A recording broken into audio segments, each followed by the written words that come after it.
Hi, my name is Marisa Salisbury, and I want to start by thanking you for inviting me to consult and provide some information about preventing motor vehicle crashes in rural Michigan.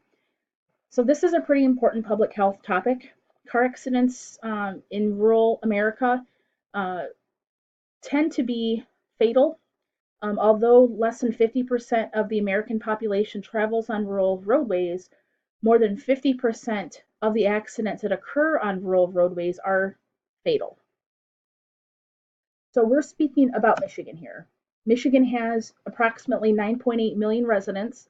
35% of those residents are licensed drivers. And we're speaking of a specific area referred to as the Northern Mitten. So we're talking about between US Highway 10 and the Mackinac Bridge. In 2017, Michigan's seen approximately 314,000 accidents that occurred. Of those 314,000 accidents, more than 36,000 of them happen in this specific area. Okay, it happened in a specific area of the northern mitten in northern Michigan. Of those same accidents, so of those 36,000 accidents, more than 20% involve drivers between the ages of 20 and 24. So what are we specifically looking at here? Well, we're going to go through understanding and looking at some risk factors. Why rural roadways? What about rural roadways does it increase fatalities? Then we're going to look at some theory-based intervention and something that's referred to as an event-triggered video recording system. We're going to discuss the theory to modifying health determinants. So what influences driving behavior? We're looking at the social network theory along with the theory of reasoned action, or TRA. And then I'm going to provide my recommendation and tell you why all of these steps here, why what's led up to my recommendation of a specific technology. So what are the risk factors? As I mentioned at the beginning, rural roadways are the site for more than 50% of vehicle crash fatalities. Okay. And there's a number of reasons for that. So we're talking about concerns with wildlife crossing, differences in road environment, and human behavior. Since 1974, state and federal government has occasionally increased the posted speed limit. So we're talking about the next point here, that 25% of all vehicle crashes are believed to be from excessive speed. You know, it may not be that, okay, the speed limit was 55, that someone was traveling at 65 miles an hour. We're also talking about excessive speed for what the weather conditions are. So if we're speaking of northern Michigan, then we're talking about that there could be snow. If the posted speed limit is 65 miles an hour, then excessive speed could be going 65 miles an hour. That the weather conditions, that it's not safe to travel at that for the weather conditions. So excessive speed accounts for 25% of all those vehicle crashes. They also the concern for rural vehicle accidents, vehicle crashes. When you're in a rural area, you're not near. Chances are you're not near medical or life-saving intervention. So although an accident may have originally occurred and the driver or passengers may have survived, it becomes a fatality because of the length of time it takes for medical assistance to intervene or arrive at the site. So we're talking about two specific issues here. So excessive speed and seatbelt usage.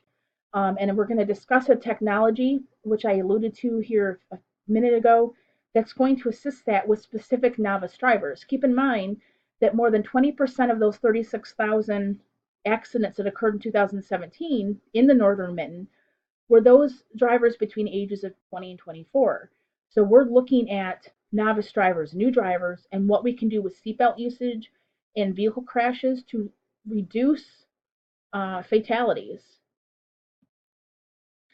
So Michigan has a public service announcements that come out frequently from our law enforcement, and one of the ones that many people see are something called Click It or Ticket. It's put out there by the Michigan State Police. So Click It or Ticket is basically is telling you that if you don't click it, you don't wear your seatbelt, then you will get a ticket. The concern is how enforceable is that when you're in a rural area? There's less law enforcement, so that consequence or that concern of someone being worried about getting a ticket, having their insurance, their car insurance increase. It's not there. So what I'm hoping is that having a system that encourages different behavior out of necessity for themselves, not only based on the fact of law enforcement, or some interaction in law enforcement. Okay. So when we're speaking about theory-based intervention, we're looking at specifically event-triggered video intervention system that is by Carney-McGee and colleagues. Their system included a video recording device that was placed in vehicles for minor drivers. These were drivers that were just learning how to drive, and they were event triggered. So if the new driver, the novice driver, was taking a turn too fast, hit a curb, collided with any object, a video recording device would come on and it would record the incident, which would allow the parent or parents to discuss that incident at a later time. Okay. So this would be a means to discuss speed and seatbelt usage. If something was triggered, what happened? How fast were you traveling? Were you wearing your seatbelt? Were your passengers wearing their seatbelt? This becomes like a centerpiece for parents to use that moment and encourage conversation. When we're talking about theory of reasoned action, or TRA, we're talking about understanding the consequence for what they're doing, the consequence or the positive outcome. In this case, this gives an opportunity for the parents to discuss what, because of traveling at higher speed around a curb, maybe the situation to be, what if there was snow on the ground? Would you have been able to keep in control of that vehicle? This allows for that discussion to happen. Additionally, with looking at social network, those nodes of relationships are already there at a foundational level, that you're talking about a child and a parent. But you're talking about strengthening that relationship, including the two of them together at the center, okay, at the center of this intervention system. So Carney-McGee and colleagues found out that when they did this study, that from the moment they started it till it ended, those video triggered events fell by 61%. So less things were happening that the system was recording, picking up and telling. So there was some learned behavior taking place that made those events less likely to happen. So by looking at TRA, by looking at the social theory network, we're really trying to strengthen those relationships, as I mentioned. But another node of relationship here that I do want to bring up is a strengthening of relationship among those parents that are actually teaching their children how to drive, and the facilitators, the driver education facilitators. That's what it's also strengthening. That it's bringing those groups of people together so they can discuss with each other, well, how did you handle it when your son or daughter had taken that curb too fast? What worked for you? This allows that conversation to happen, and to allow for a symmetrical pass of information between people, not a one way. Okay. What we're hoping is by doing this, that they're lessening the likelihood of their children becoming a statistic, of an accident or a car crash that occurs, that it's not because of excessive speed, and that they're wearing their safety belt, which could save their life. So my analysis recommendation is using the intervention system will reinforce safe driving habits. The parents are the ones that are reinforcing that circumstance, reinforcing those safe driving habits, along with building a relationship between parents and also driver education facilitators. They're creating an environment or a social network between not only the adult and their children, but the adults as well. You're using the parents as essential educators.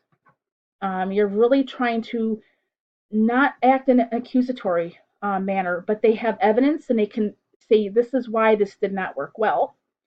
And we're looking at, one way we know if it's failing is if we should be around the same drop at 61% while this system is in play.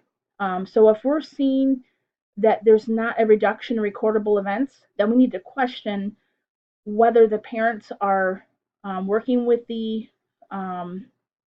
their children, and if not, what we can do to strengthen that relationship. Just like if we're not seeing a network forming among parents, or we're not seeing a network forming with the driver education facilitator, then we should be reviewing why. What is preventing those nodes from strengthening, those relationships from strengthening? Is there asymmetrical communication, or is it only one way? We need to look at what's taking place there. And by encouraging that network, we're hoping it's going to last beyond driver's education ends.